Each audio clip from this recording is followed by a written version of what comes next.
Puji Tuhan, Bapak Ibu Saudara, selamat pagi. Saya ucapkan selamat kita masuk hari yang baru yang Tuhan beri dalam kehidupan kita semua. Tapi sebelum kita masuk dalam renungan pagi hari ini, kita akan mendengarkan pujian penyembahan kita kepada Tuhan. Haleluya.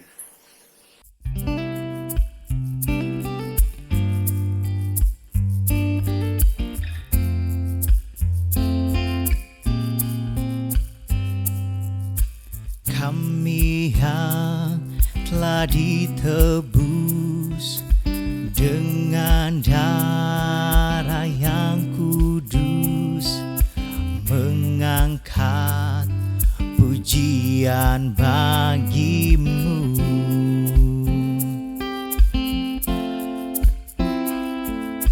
Kami bait kudus-Mu sebagai bukti karya-Mu, nyatakan Kau besar dan hidup.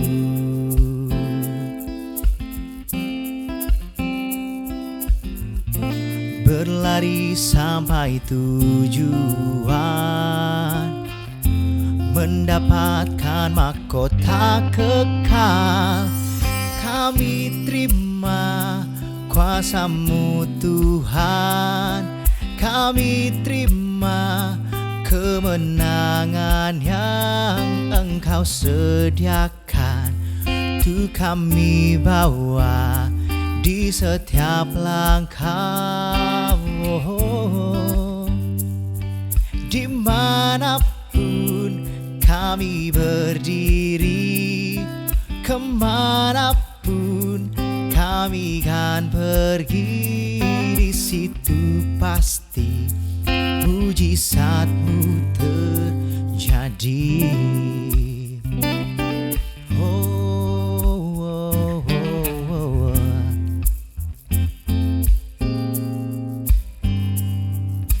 Kami bait kudus-Mu sebagai bukti karya-Mu, nyatakan Kau besar dan hidup.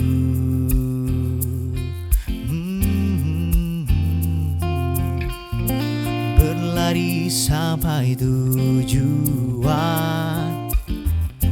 mendapatkan mahkota kekal.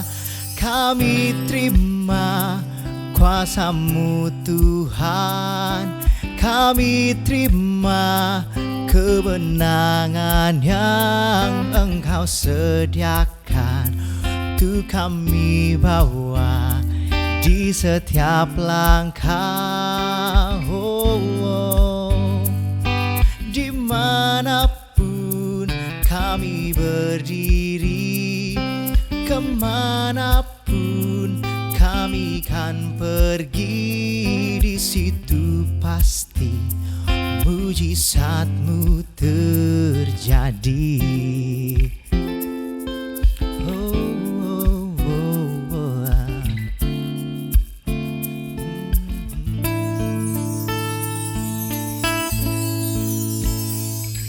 Kami terima kuasa-Mu Tuhan, kami terima kemenangan yang Engkau sediakan.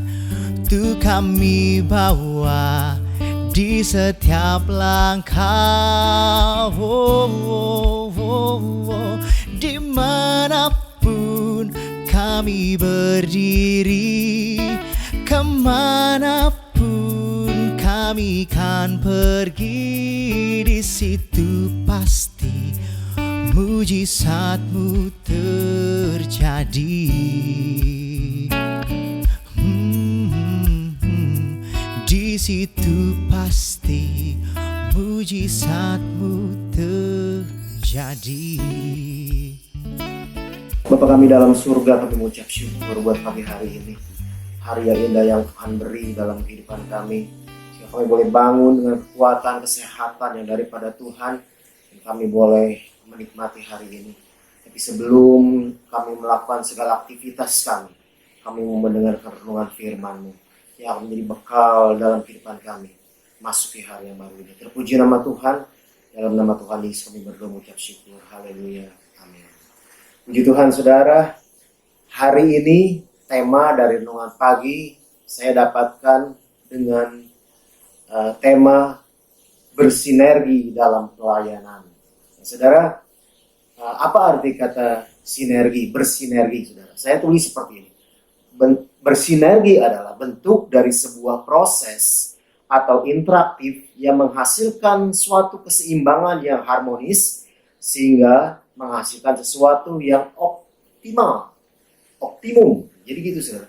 Ada sebuah bentuk sebuah proses interaksi yang menghasilkan sesuatu yang seimbang, yang harmonis sehingga menghasilkan sesuatu yang optimal gitu saudara.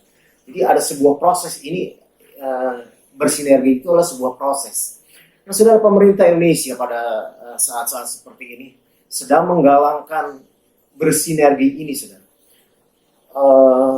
Negara Indonesia sedang gencar-gencarnya meminta untuk semua kalangan, semua bagian dalam bangsa ini untuk bersinergi menghadapi perubahan dunia yang sangat cepat.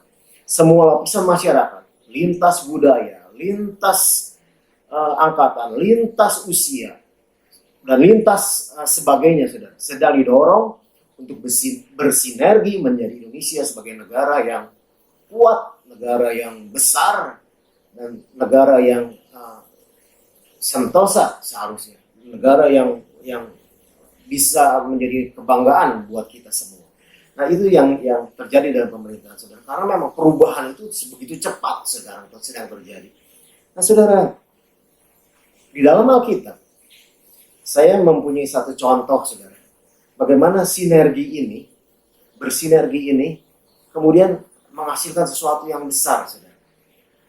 Saya mengambil tokoh, ada dua tokoh, yang satu tokoh tua, yang satu tokoh muda. Mereka bersinergi dan menghasilkan sesuatu. Tapi ada sesuatu yang ditinggalkan oleh yang senior saudara kepada yang muda. Dan kita akan lihat nanti seperti apa. Saudara, dalam Alkitab di dalam 1 Timotius 4 ayat 12 saya baca saudara. Pribadi ini adalah pribadi Paulus dan Timotius. Saya baca saudara dalam 1 Timotius 4 ayat yang ke-12. Janganlah seorang pun menganggap engkau rendah karena engkau muda. Jadilah teladan bagi orang-orang percaya dalam perkataanmu, dalam tingkah lakumu, dalam kasihmu, dalam kesetiaanmu, dan dalam kesucianmu. Sampai di situ saudara. Nah, kita siapa yang nggak tahu Rasul Paulus? Rasul Paulus adalah orang yang dipakai Tuhan dengan luar biasa. Tetapi di dalam perjalanannya dia memerlukan sesuatu untuk melakukan tugas mulianya saudara. Bahwa dia akan menjadi orang yang penginjil, dia akan pergi kemana-mana untuk memenangkan jiwa. Nah, suatu ketika dia berjumpa dengan seorang anak muda umur 15 tahun, namanya Timotius. Timotius ini papahnya orang Yunani, mamahnya orang Yahudi, neneknya juga orang Yahudi. Jadi Timotius ini sudah belajar tentang kebenaran firman Allah dari usia mudanya. Nah, waktu usia 15 tahun, Rasul Paulus menemuinya dan mengajaknya untuk melayani. Luar biasa saudara. Nah, seorang anak muda umur 15 tahun mulai melayani. Dan kemudian apa yang dilakukannya? Dia ikut bergerak dalam penginjilannya ke beberapa kota di sana saudara. Dan kemudian dia belajar. Nah ini proses dia untuk belajar sama Rasul Paulus dan lain sebagainya. Ini menjadi sebuah sinergi yang baik. Dia belajar banyak dan menurut saya Timotius ini adalah orang yang skillnya bagus. Karena dia terus bersinergi dengan Rasul Paulus. Nah saudara, pada umur 33, kemudian dia menjadi seorang pemimpin di sebuah kota. Nah saudara, usia Paulus tentu udah jauh lebih tua. Dan inilah masanya kemudian Paulus memberikan tongkat estafetnya gitu mungkin ya saya katakan seperti itu untuk Timotius masuk dalam pelayanan ini sungguh menjadi seorang pemimpin. Saudara, saya yakin bahwa Paulus sudah memberikan yang terbaik kepada Timotius. Timotius ini menjadi orang yang capable gitu, saudara. Orang yang memang udah layak untuk jadi seorang pemimpin menurut Paulus.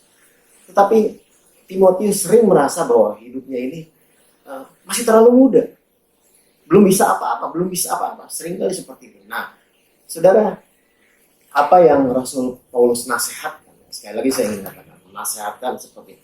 Dia tidak sedang berbicara, Timotius, tambah ini kamu kurang ini. Enggak, saudara. Enggak. Dia nggak bilang seperti itu. Tapi nasihatnya adalah yang seperti ini. Saya bacakan sekali lagi. Janganlah seorang pun menganggap engkau rendah karena engkau muda. Rupanya dalam kemudaan ada banyak yang nggak bisa, ada ketakutan, rendah diri dalam kehidupan Timotius sehingga dia ngerasanya nggak bisa banget. Tapi sekali lagi, yang dikatakan oleh Rasul Paulus, janganlah seorang pun menganggap engkau rendah karena engkau muda. Jadilah teladan. Jadi dia tahu kapasitas dari Timotius. Tetapi yang dikatakan oleh Rasul Paulus, jadilah teladan. Ini yang paling penting buat gereja Tuhan juga sekarang. Gereja Tuhan memerlukan anak-anak muda yang akan bergerak menghadapi perubahan dunia yang cepat ini. Saudara, orang-orang senior udah banyak keteter dalam hal seperti ini. Oleh sebab itu perlu Timotius dalam gereja. Timotius dalam gereja. Dan yang dikatakan oleh Rasul Paulus adalah jadilah teladan dalam perkataannya. Menjadi Timotius yang sopan, bicara sama orang tua perlu menghargai dan lain sebagainya.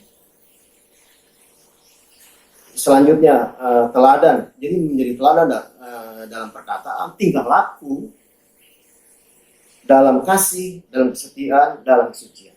Jadi Rasul Paulus minta itu. Kalau kamu menjadi anak-anak muda yang dipakai oleh Tuhan, yang sukses, jadilah teladan dalam perkataanmu, dalam kasihmu. Jadi sekali lagi, Tuhan nggak cari kehebatan, tapi memang harus terjadi pergerakan anak-anak muda dalam gereja Tuhan. Tapi yang Rasul Paulus ingatkan, yang firman Tuhan ingatkan buat kita pada saat ini, jadilah teladan dalam perkataan, dalam kasih, dalam perbuatan dan lain sebagainya. Ini yang ingin saya sampaikan buat kita gereja Tuhan, bahwa gereja Tuhan memerlukan anak-anak muda dalam pergerakannya. Dan kapan waktunya? Saya pikir sekarang waktunya. Sekarang inilah waktunya. Ketika kemudian Tuhan mau pakai kita semua anak-anak muda. Bersinergilah dengan senior kita. Dan kita akan lihat bagaimana Tuhan bekerja luar biasa. Yang saudara pikir saudara nggak bisa, itu karena perasaan kita nggak bisa. Rasul Paulus ingatkan, jadilah teladan. Bukan karena kehebatan kita, bukan karena saudara anak muda yang luar biasa, tapi saudara menjadi anak-anak muda, orang-orang muda yang rendah hati, menjadi teladan.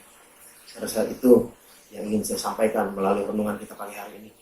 Tetap maju, tetap bersinergi, dan lihat kemuliaan Tuhan turun atas kita semua dalam pekerjaan Tuhan yang dipercayakan kepada kita. Kita tundukkan kepala. Bapak Surga, terima kasih buat pagi hari ini. Kami boleh belajar untuk bersinergi, memperhatikan pekerjaan Tuhan, rindu masuk dalam pelayanan-pelayanan yang ada Tuhan. Karena inilah waktunya orang-orang muda masuk dalam pelayanan-pelayanan yang lebih besar lagi, yang lebih bertanggung jawab lagi Tuhan. Dan kami akan melihat bagaimana campur tangan Tuhan memakai kehidupan orang-orang muda dengan lebih lagi Tuhan. Karena mereka akan menjadi teladan dalam pelayanan mereka semua. Puji nama Tuhan, masuk ke hari yang baru ini. Mengucapkan syukur dalam nama Tuhan Yesus Kristus. Haleluya. Amin. Tuhan Yesus memberkati. Pimpinlah